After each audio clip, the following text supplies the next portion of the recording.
It's fun to try to grow plants that have different requirements. An experiment I did recently was to try to grow wasabi.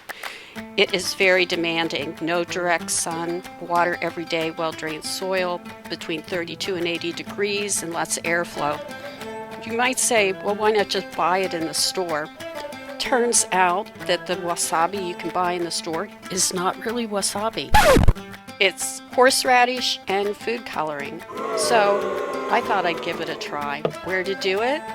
Well, in the basement.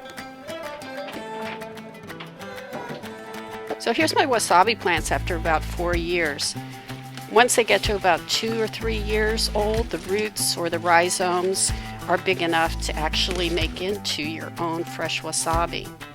They're called rhizomes, but it's really the stem part of the plant, although all parts of the plants are edible. This root was about 2 years old.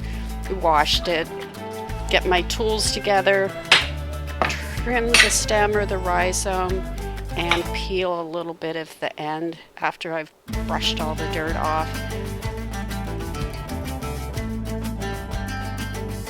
And then I'm ready to grate it into a paste. You have to use a fine grater, and moving in circles start to create the paste. What it's doing is breaking down the cell walls so that it can develop its flavor. Once you have the amount of paste that you want to use, give it about 5 minutes for the flavor to develop. And then the interesting thing about fresh wasabi is you only have 20 to 30 minutes to actually use it before it starts to lose its flavor. So if someone isn't grating wasabi at your restaurant table, then it's not real wasabi.